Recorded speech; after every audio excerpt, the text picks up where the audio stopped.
distinguished guy. He's an artist and a songwriter and a composer. But I'm going to leave the space for Melwin to give us a little bit more of the introduction on our guest of tonight. Thank you, Sangwa. So tonight on Africa Youth Time TV show, we have the honor to welcome a songwriter with us. He is born in Kibungo and based currently in Kigali, Rwanda. Mr. Shmadok is a songwriter, a composer, and a multidisciplinary creative whose work is focusing and exploring music, media, and performance. Passionate about authentic storytelling, he creates art that blends emotions, culture, but also innovations. Growing up, he learned how to see attention as a valuable currency. And this perspective is helping him in his career, in his journey right now. So, beyond music, Mr. Shmadok is also passionate about skateboarding and stay deeply connected to contemporary activities. And is committed to crafting sound that are honest, bold, and uniquely on its own. Good evening. And welcome. Welcome. Thank you guys for having me, and I'm happy to be here at African Youth Time. Yeah. It's a honor. It's our honor to have you. Yeah. So we're going to start our discussion on your childhood. We want to know what, according to your journey, you were born in Kibungo and then you came to Kigali. What really shaped this passion that you have for music now? Yeah. I feel like it all started around maybe in high school. We was having a lot of like musical parties during the weekend, but also because at the time I was in high school, basically I feel like most of our generation was already carrying like laptops to school. So there we were in the dorm room, we were just messing around. We downloaded FL Studio. For those who are not familiar, it's a digital audio working station. Basically, you can use it to create music. And I mean, we started learning that it doesn't even take that much to have your song on platforms and whatnot. Because people back then, they used to think, for me to make a song, I gotta go to an established studio, spend a lot of money, things like that. But we were like, just record with what we were already had at school. So we just basically used earpieces. We would connect earpieces on our laptop and record in FL Studio.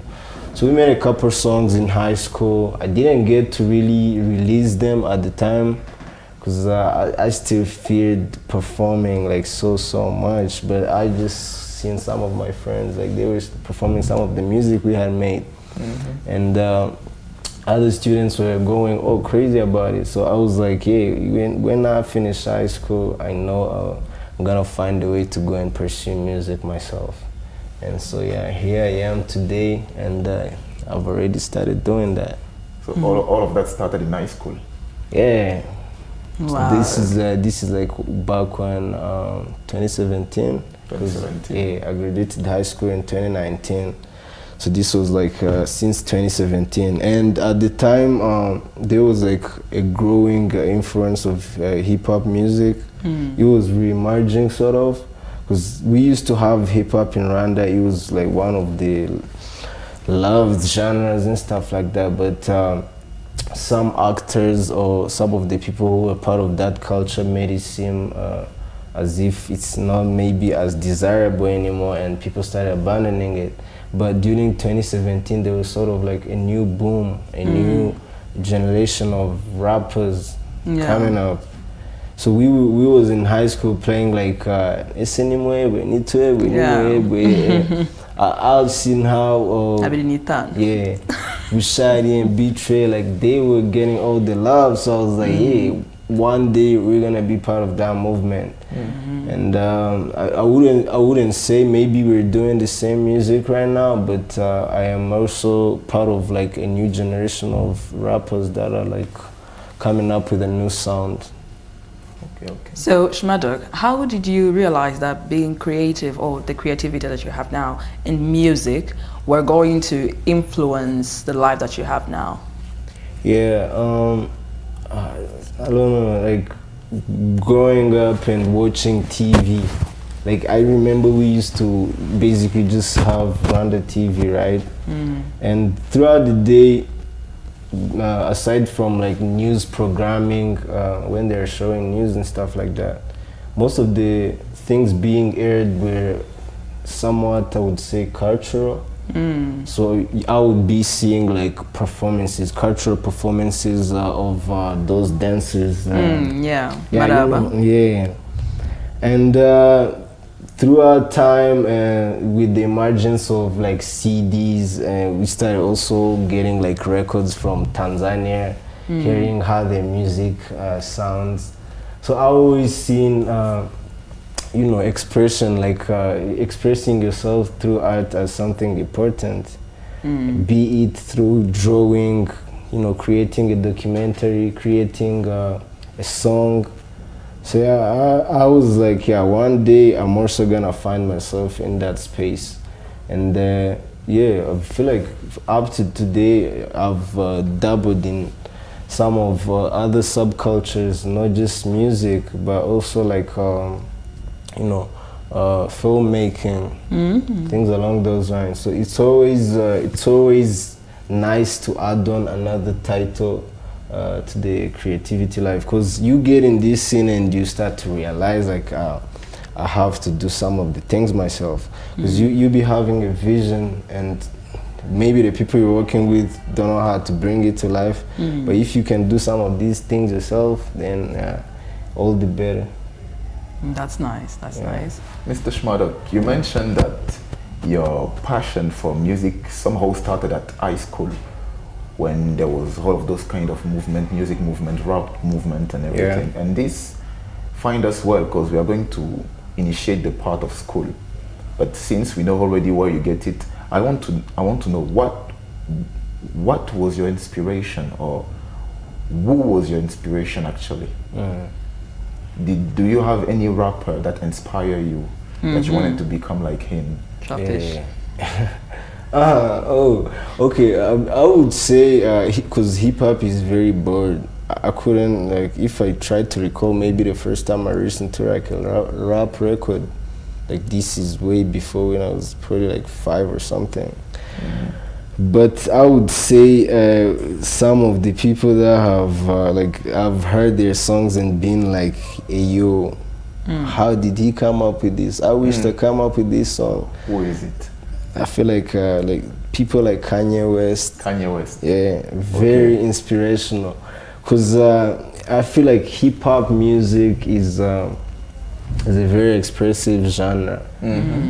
Like you have a way of telling a lot of stories. It's not like R&B where, you know, these are people singing to women, talking about love. Hip hop, it's a whole lot of subcultures divided in between there.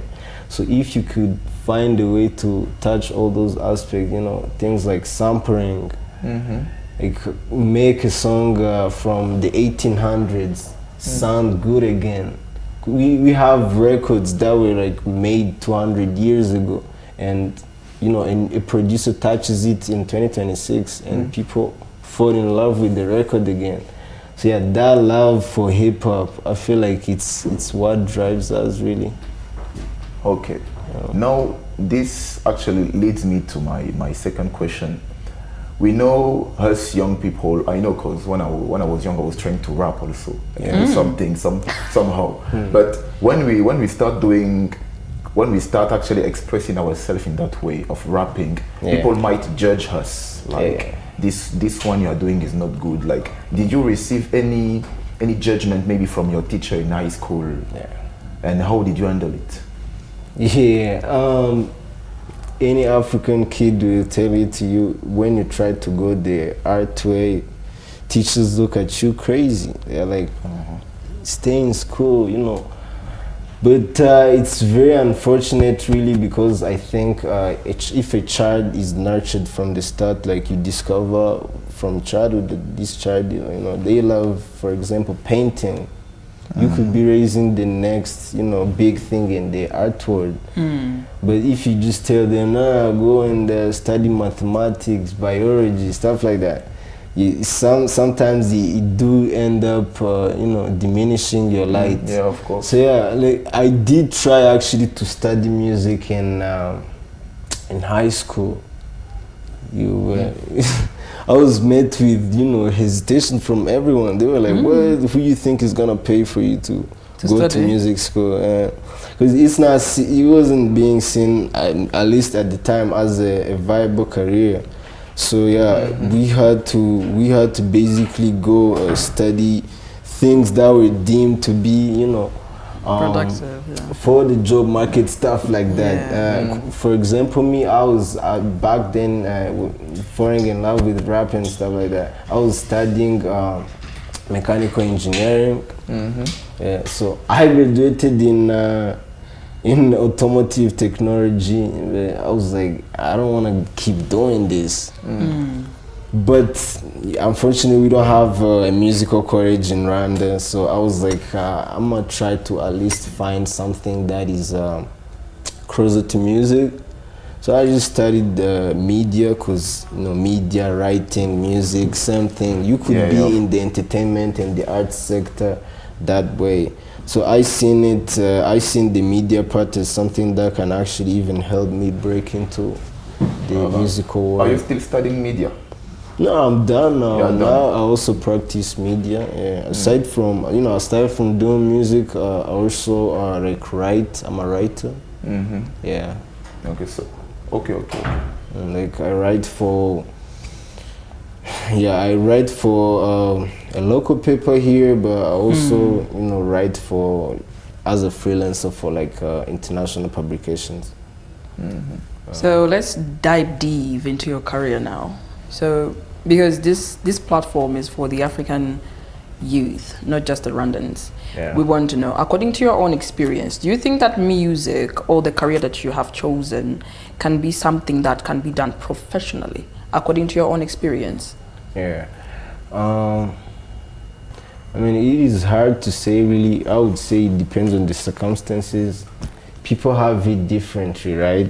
We have a section of musical acts who have like backing, really good backing. And then we have a portion of musical acts that have to be self-funded. They have to keep their own careers alive.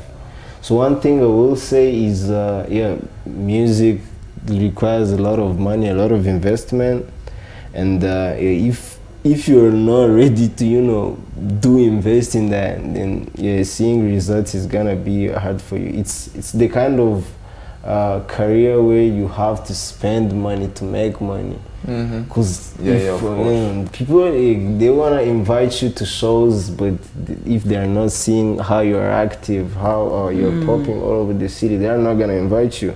And guess what? Popping in the city does require make the good song with the hottest producer in town. There's a bit of great pushing. video, so it does require a lot of investment. But if you have some good backing and the music is good, then definitely we have a lot of very successful musicians So now. you mean that for people who don't have backing, they can't make it in the music industry? Being independent, okay, unless you're ready to spend the next decade building yourself. Then people think it's maybe something quick where you can come record 3 songs and you're performing you're performing on the Iwachu Musical Festival stage, but it is quite different. To some it might work like that. Like you could make one song and it goes viral and people start inviting you and stuff like that. But also be thinking that it might not go this way. It might be the exact opposite. It might take me 10 years to be on that stage. So if you're not willing to put in that much effort and be patient, then I don't see why you should even.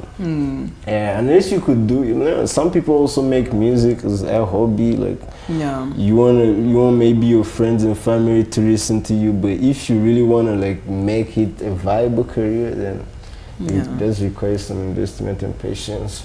So, what do you think are the opportunities that Africans who want to pursue music or art, art Yeah. in general, what do you think are the opportunities that they have now that didn't exist before? The introduction of these digital streaming platforms has undeniably changed things, because we used to have to take a song physically to the radio, like, please play my song. And then, like, guess what, like, for them to take your song on the spot, it was kind of very difficult, because, like, how do we know the song is good? Most of the CDs were thrown immediately after you left, but now you could actually create a song, it gets momentum online, and it gets picked up by media without you even doing much. Yeah. So I think that is a very good thing. The digital platforms, you could post an Instagram reel, and an investor sees it, and they reach out. They're like, I want to find you help turn this into a song. I have a couple of people who have tell me it has happened to them. It hasn't happened to me, but yeah, I hear it happens.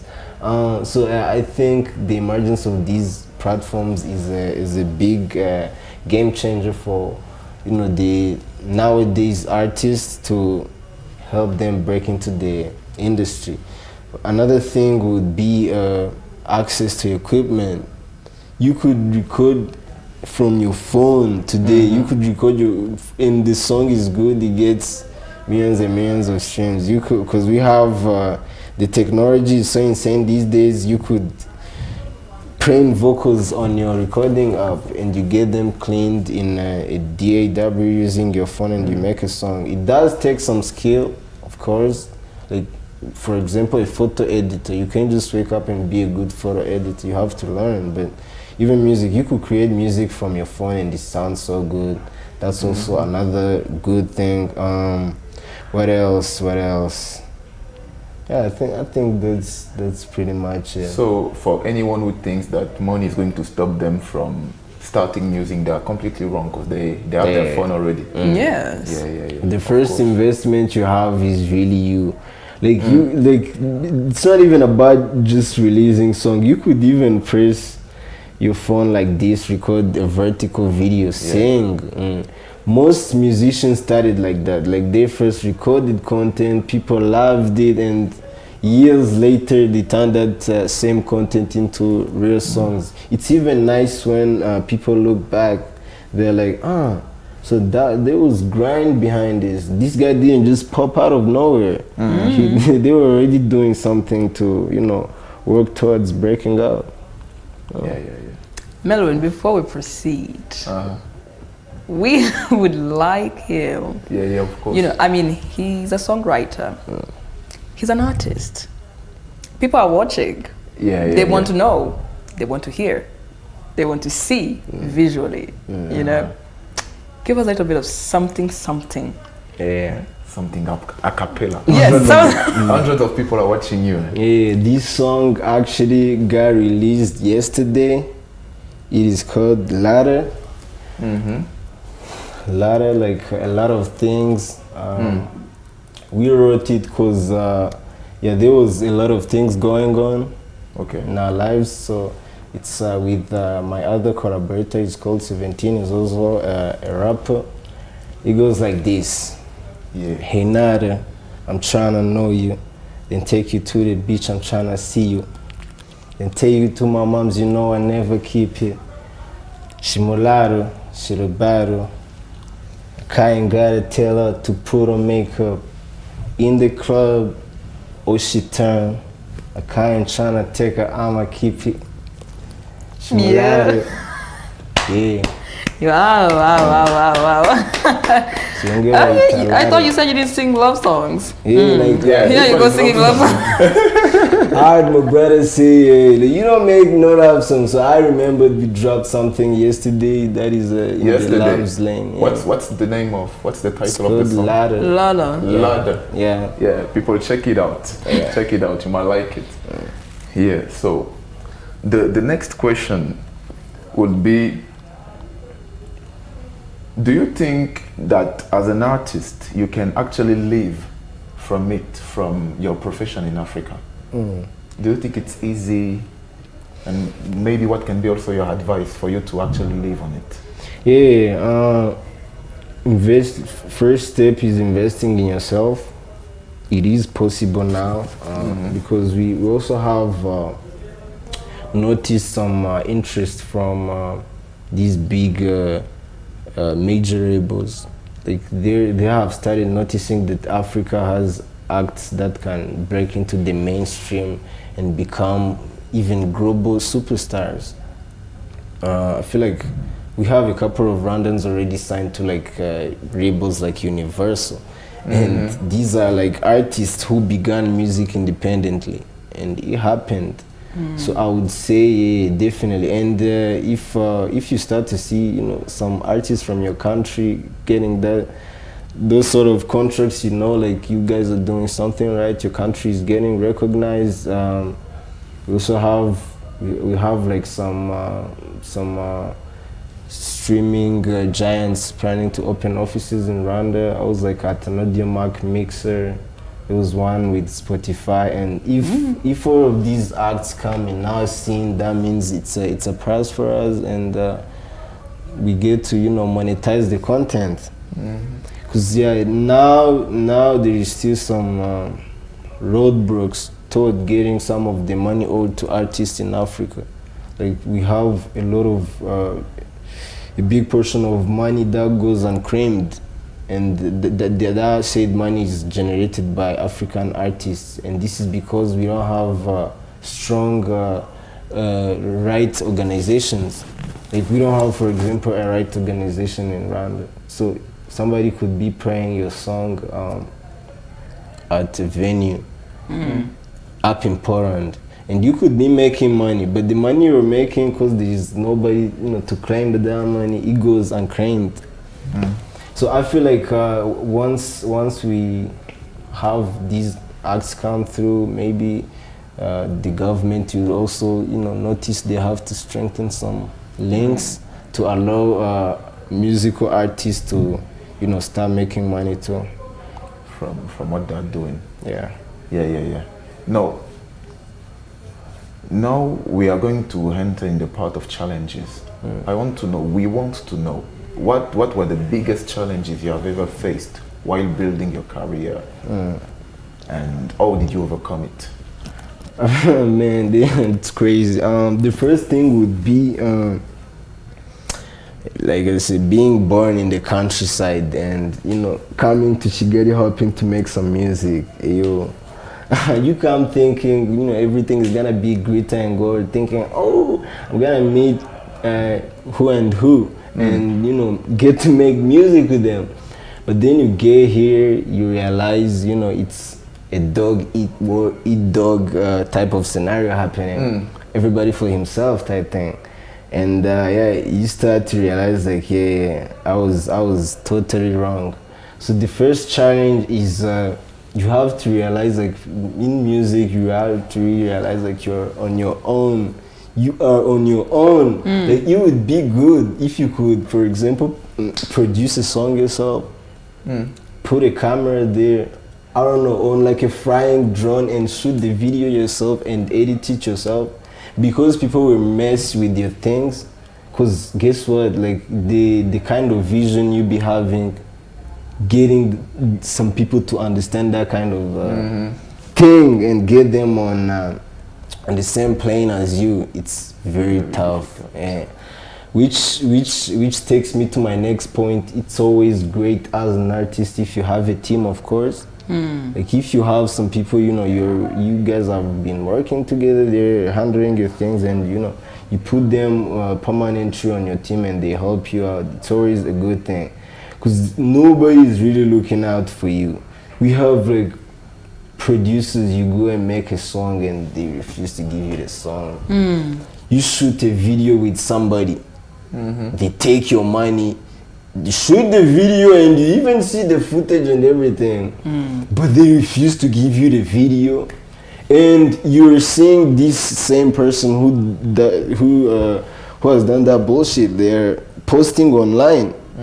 Like you could even see them. You're like, should I even? Because I don't know. Like in the musical space, when people do those kind of things, it rarely gets to the authorities. You will see a lot of YouTube videos of somebody saying, I'm beefing with producer Kanaka because they did this. And you'll be thinking like, but why are these guys always Fighting, whining and stuff like that? But that's the space we're in. We have a lot of very bad actors, people who take your money and never deliver on the results. So I feel like that is one of the biggest roadblockers. If you ask any artist, they will tell you I have a lot of songs that never got to release because a bunch of my contributors, messed up on their end. So it would always be nice if got to have people understand your vision and you got to work them together towards achieving it. Yeah. Okay. So that was your own perspective as you as a person, but what would you say for any other people who wants to turn maybe their passion as a profession? What are the main obstacles they are facing in the way of turning their passion to professions and earning profession, because they have to get money, they have to hit. I mean, like I said, for you to start getting paid from it, you have to have some investment behind it. So I feel like one of the other biggest roadblocks is marketing yourself. Like, how do I actually market myself? How do I turn my own image into a brand that people relate to and go from having just followers to having fans? Because somebody might follow you, but they are not willing to spend a single penny to come to your show. What is the point? It's just a number, right? But it's the same number also you could use it, I guess, to get like advertisers interested. So it's also not bad to have followers, but how do you convert that follower into a long-term fan, somebody who can actually come to your show? Spend a little money, because unfortunately, just producing music and putting it up on platforms like that doesn't pay a lot of money. You have to be performing. Like, you have to really be performing to start making real money. Platforms don't really pay well. It's like 0.000 something cents, which is not a lot. But you could do, for example, one gig, make like 500K, right? And that could go towards making your next song. Okay, so the first thing that is stopping people from turning their passions as a profession is financing. Yeah. So this is the first thing. Yeah. Do you have any other second or third thing? Another thing is, I guess, expertise. Expertise. Yeah. Because you have to be really proficient to using. Good for me because I started using FL Studio in high school, right? But it took me a long time to really find my voice, to really find my sound, to really make a song sound good. Because people will not play a song that sounds bad. By sounding bad, I don't mean maybe you're a bad artist or something. No, I mean more like the hardware behind it. If a song sounds like it's terribly mixed, people are not gonna play it. If it sounds like it's something recorded on an Android, nobody's gonna listen. So you really need like some high quality equipment to also make music. So how do I actually get to know how to use this equipment? So second thing, we might say, invest in yourself as an artist. Be performative. Yeah. Second thing. Okay. Yeah. Because I feel like I said, the artists come in a lot of formats. For me, I wished in high school I went to like a musical school so that I could maybe learn how to play the guitar, how to play the piano, start composing melodies from scratch. But unfortunately, I can't play no instrument. I can only play the drums because I was playing the drums in church, like back when I was a kid. like those church choirs. I was playing their drums, but aside from that, I can't play a real instrument, so I have to rely on the computer to make any composition. Yeah. That's also I guess one bad thing, because if you have proficiency in using a guitar or a piano, then you could make endless compositions. I wish I knew how to play too. So yeah, before we end our discussion, I want to know, what do you think lack of funding or lack of industry that actually supports artists, especially growing artists, what do you think, how do you think it impacts these young artists who are trying to grow in the music industry? I mean, you look at the scene and you realize, like, the investors we have, there are a couple of them, it's not a lot, right? And the ones who are present, they are only looking at the superstars. Like people who have been in the industry like since 2009. For example, like I wouldn't even try I guess putting like an independent musician to the level that is somebody like The Ben is on, because that guy has been active since like 2009. Back then I was a kid, I wasn't even thinking of making music then. So you start to realize, as you know, as an emerging artist, like, are these guys actually looking at the new talent that is present, or are they just, and I'm not just speaking for myself, like, maybe I want some good management like that. No. I am somewhat of a cultural curator myself. Like, I listen to a lot of music, so I know basically any artist that is coming up, and I know which artist is is struggling even though they are making really good music. And yeah, I wish we had some sort of like institutional support. You go to some countries and you realize like they have like a fund, for example. They have like a fund in their arts ministry where you can go and apply and be funded towards making like a musical composition or something like that. But yeah, I saw something similar being launched in Rwanda, but unfortunately it required like the things I read, the things it required, it did not look like it was meant for musicians in my opinion. It looked like it's was made for who? Maybe like other people in the art space, like somebody with maybe a business that has been organizing events, for example. Like that person can get funding because they have a business entity registered with RDB and stuff like that. But the majority of musicians, they have a big name, but their names are not even trademarked. I don't think they are.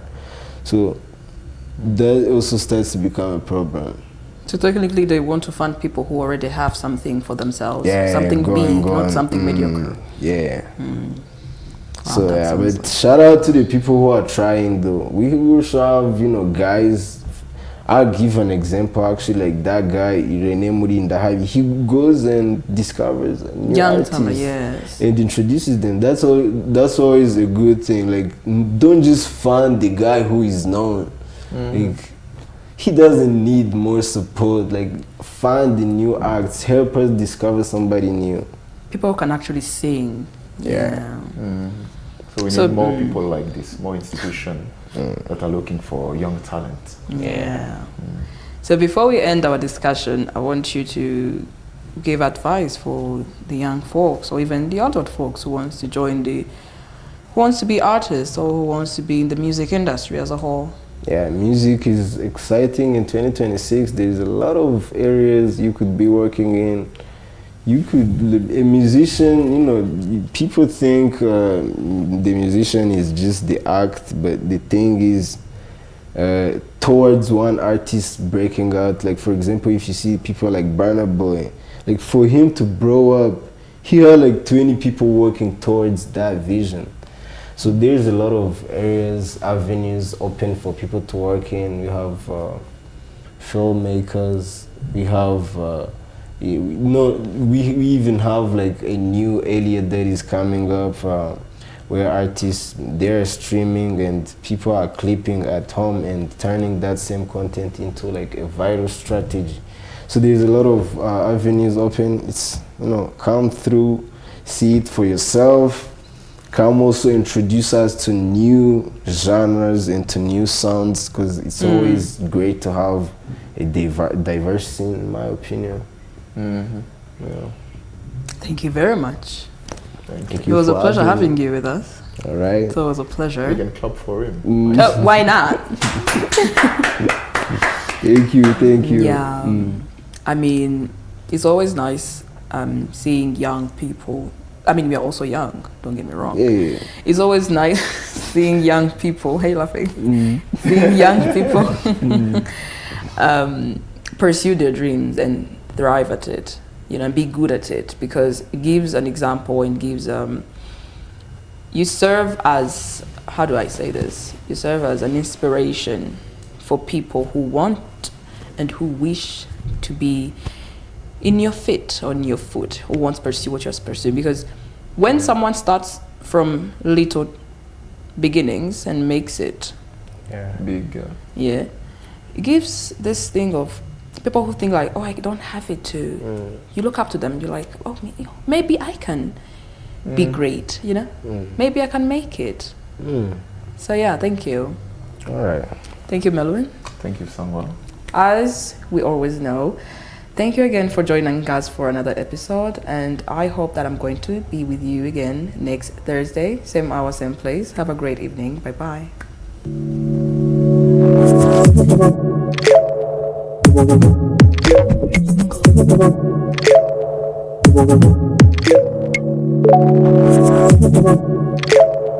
Thank you.